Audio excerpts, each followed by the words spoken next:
Bonjour, l'invité du lundi vous propose une rencontre que vous avez beaucoup demandé. Vous avez été très nombreux à demander que Jean-Jacques Caran soit sur le plateau. Donc il a la gentillesse de passer sur le plateau de Surf TV. Je rappelle qu'au bas de l'émission, vous avez l'adresse de la rédaction, surftvrédaction@gmail.com. Vous pouvez poser toutes les questions que vous voulez à Jean-Jacques Caran et bien sûr réagir à ses propos pendant l'émission. Vous avez aussi la page Facebook sur vos mobiles et là aussi vous pouvez aussi réagir à ses propos pendant l'émission. Jean-Jacques Caran, bonjour. Bonjour. Merci d'être sur le plateau de Surf TV. Jean-Jacques Caran, nous recevons beaucoup de réactions à ce début de campagne.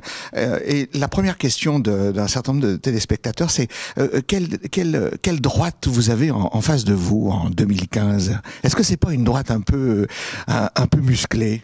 J'ai deux droites. D'abord, j'ai le Front National. Moi, je ne l'oublie pas. Et le Front National, les sondages semblent dire aujourd'hui qu'il est en progression. Je dis bien les sondages, parce qu'en même temps, les Français, ils ont leur libre arbitre, leur libre choix. Et puis j'ai une droite qui est représentée par le candidat, M. Wauquiez, mais il n'y a pas que lui. Il y a Il y a Hortefeux, qui est la tête de liste en Puy-de-Dôme. Il y a Meunier, qui est ici le numéro 2 dans le Rhône, qui vient de proposer d'armer les députés. Il y a Blanc, qui était le lieutenant de Millon en 98, quand il y a eu l'accord avec le Front National. Donc c'est cette droite qui est une droite extrême. C'est pas Barnier. Barnier, probablement qu'on aurait eu une autre attitude, un autre comportement. Et c'est une droite qui joue sur le dénigrement de l'action que j'ai menée, mais surtout qui ne fait vraiment aucune proposition. Vous voyez, aujourd'hui, depuis 3 jours, le journal Le Progrès publie les positions respectives des candidats. Et quand vous prenez les lycées, Monsieur Wauquiez, c'est que de la sécurité. Les lycées, c'est des portiques, des caméras, alors que les lycées, bien sûr, il faut qu'ils soient en sécurité. Mais c'est d'abord l'éducation pour moi. C'est la communauté éducative qu'il faut soutenir. L'action de la région, c'est pas rien, c'est la carte Emera. C'est ce qu'on propose, c'est-à-dire la gratuité des transports scolaires quand nous les hériterons, quand on nous les transférera des départements. Et ça aussi, c'est un élément important pour assurer l'égalité. Le gamin qui se lève le matin parce que ses parents habitent à 25 km de l'école, il se lève plus tôt. Ce gamin, il doit travailler, donc le soir, quand il rentre de l'école aussi, c'est la même chose. Il a moins d'avantages que celui qui est à côté de l'école, en ville, à côté du lycée. Bon, ça, c'est l'égalité. On ne peut pas parler de la ruralité en l'air, en disant « Euro, vous allez voir, on vous aime, etc. » Non, il faut des preuves. Et les preuves, c'est par exemple la gratuité des transports scolaires, l'action qu'on veut mener pour soutenir les agriculteurs, l'installation des jeunes agriculteurs. C'est pas simplement de dire on va faire la préférence régionale. Quand il parle de préférence régionale pour les marchés publics, d'abord je lui réponds que nous le faisons en ce qui concerne les lycées, concernant les clauses d'insertion. On prend en compte les politiques d'insertion. Quand j'entends parler préférence régionale, j'ai l'impression d'entendre le Front National et la préférence nationale. Jean-Jacques Caran, il y a aussi un autre personnage qui fait beaucoup polémique. Alors nous recevons beaucoup de courriers parce que ça trouble un peu les électeurs. C'est le passage d'un UMP qui est Pierre Delacroix, le docteur Delacroix, sur la liste, directement sur la liste du Front National, la liste de Monsieur Boudot. Oui, ça c'est étonnant quand même. Ça prouve qu'il y a une perméabilité entre le Front National et les Républicains. Et d'ailleurs, les centristes qui se sont embarqués sur la liste de M. Wauquiez sont de plus en plus mal à l'aise. Ils le disent, on ne se reconnaît pas. On ne se reconnaît pas dans quelqu'un qui va proclamer son attachement à la manif pour tous. C'est pas... Alors les centristes nous disent, mais il avait promis de ne pas en parler dans la campagne électorale. Moi, je ne veux pas que notre région devienne le laboratoire et la vitrine de cette droite extrême. Ce n'est pas... Moi, je me suis battu contre Millon. Vous savez que j'aurais pu être président de région. On a préféré une solution républicaine à l'époque, en 99, en faisant élire Madame Comparini. Moi, je ne veux pas revoir la même chose. Si c'est pour revoir les idées du Front National ici à la tête de la région, je me battrai jusqu'au bout. Jean-Jacques Caran, le bouclier de sécurité de Laurent Wauquiez. Alors là aussi, on reçoit beaucoup de mails, notamment d'enseignants. Hein. Est-ce que c'est quelque chose que, bon, c'est une belle annonce, mais est-ce que c'est quelque chose qui est possible de faire rentrer 900 élèves dans un portique avant de rentrer dans un collège ?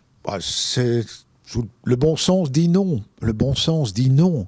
Faire sous un portique de sécurité, faire entrer les jeunes qui viennent dans l'établissement, qui sont des élèves de l'établissement, qu'est-ce que ça apportera de plus? Ça créera sûrement des queues à l'entrée, des confusions.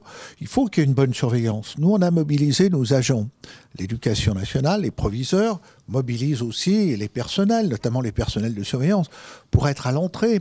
L'établissement, il est clos entre les cours. Donc, toute intrusion ne peut pas se faire. Évidemment, s'il y a un fou, s'il y a quelqu'un qui arrive avec des armes, ça sera très difficile de le neutraliser. Mais les portiques de sécurité, ça n'assurera pas une véritable sécurité supplémentaire. C'est une grosse dépense. Puis surtout, on parle de sécurité comme si ce n'était le seul question. Moi, je pense que aujourd'hui, et c'est ce qui me différencie, moi je parle sécurité de façon équilibrée, mesurée. On a cette responsabilité qui doit être faite. C'est pas le président de région qui va déclarer que tous les lycées doivent être des forteresses. C'est simplement les enseignants, les parents d'élèves, les élèves qui doivent être mobilisés. Mais en même temps, il faut qu'on les mobilise pour ce que sont les valeurs de la République. C'est-à-dire pour faire vivre dans les établissements ces valeurs.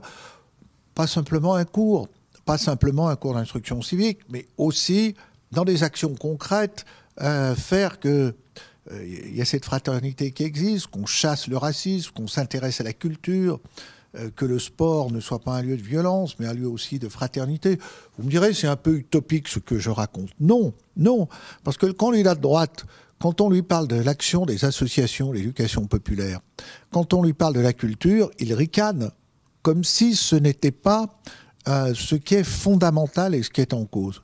Voilà, c'est la différence entre ceux qui croient à la mission de l'école, à la mission des éducateurs, et puis ceux qui pensent que tout ça doit se faire, comme il le dit, au mérite, et puis en ayant des mesures technologiques avancées pour, on le croit, protéger les jeunes de nos établissements. Puis les jeunes de nos établissements, ils ne peuvent pas vivre dans cette atmosphère-là. Ça aussi, c'est important.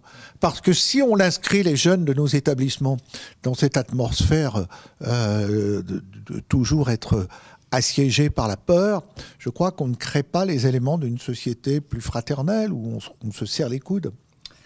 Jean-Jacques Kérane, vous aviez pourtant fait une mise au point très ferme sur le plateau de France 3 à propos, vous savez, de l'attaque sur le nombre de vos collaborateurs dans le cabinet, qui indiquait que vous en aviez 55. Vous aviez répondu fermement qu'il y avait une loi qui encadrait ça et que vous n'aviez que 14 collaborateurs. Pourtant, sur les documents de campagne de Laurent Wauquiez, on retrouve cet argument de 55 collaborateurs.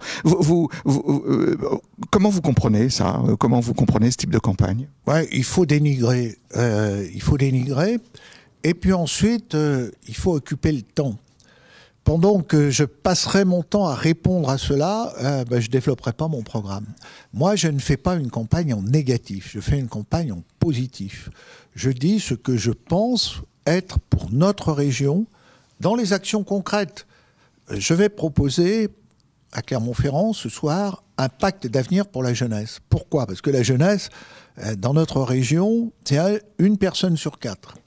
On en a la responsabilité dans les lycées, à l'apprentissage, le suivi au niveau des universités.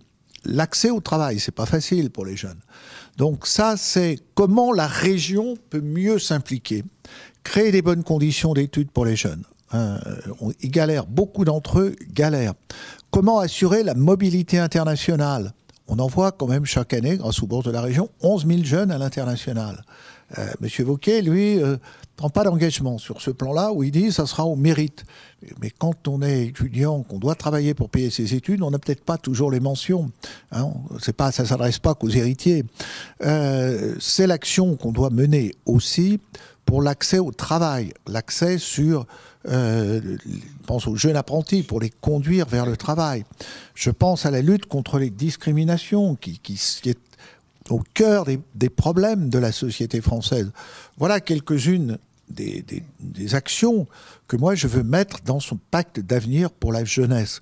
La jeunesse, elle, aujourd'hui, dans notre région, elle fait des études. Pour beaucoup de jeunes, ils ont des difficultés à trouver du boulot.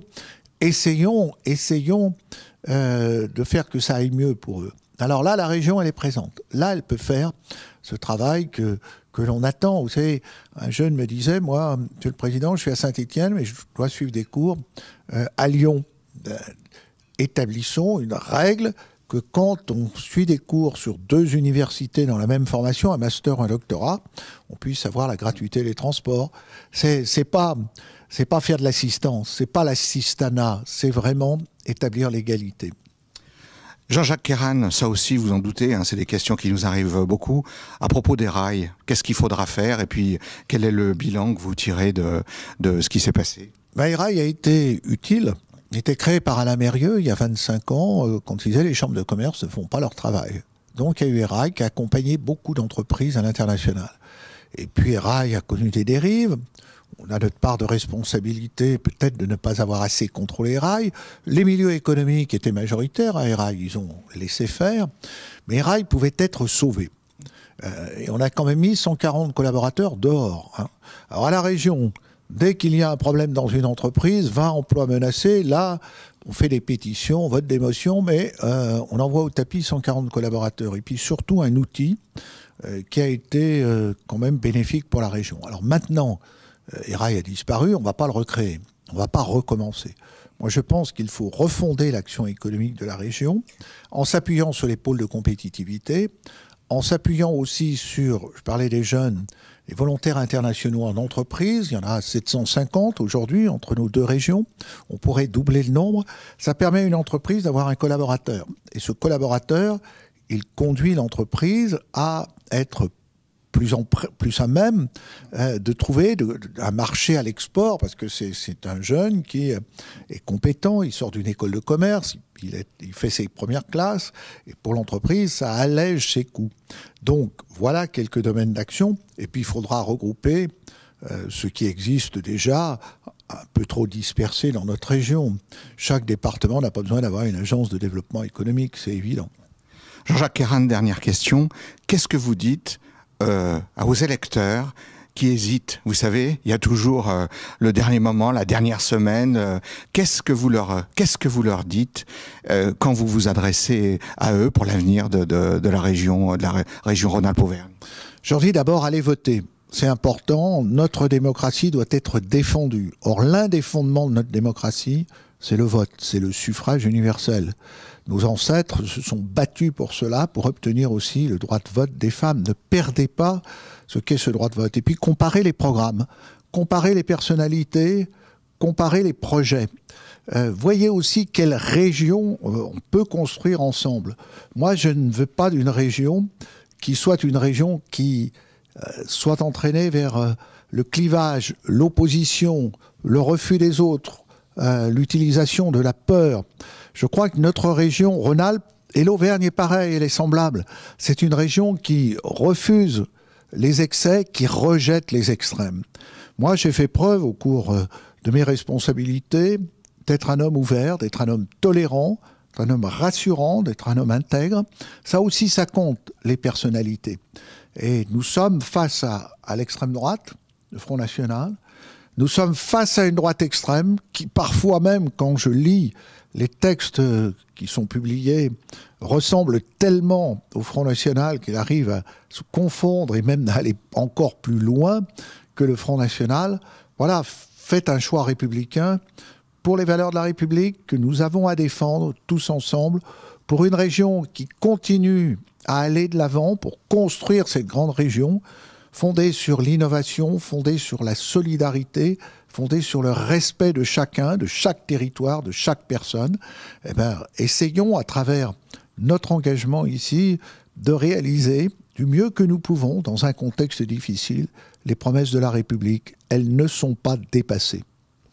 Jean-Jacques Kérane, Merci d'avoir répondu à toutes nos questions. Je rappelle qu'au bas de l'écran, vous avez l'adresse de la rédaction, surftvrédaction@gmail.com. Vous pouvez poser toutes les questions que vous voulez à Jean-Jacques Keran. Vous pouvez aussi réagir à ses propos sur la page Facebook, donc sur vos mobiles. Vous pouvez aussi, de la même manière, réagir à ses propos pendant l'émission. L'invité du lundi se termine. La semaine prochaine, nous aurons un autre invité. À bientôt.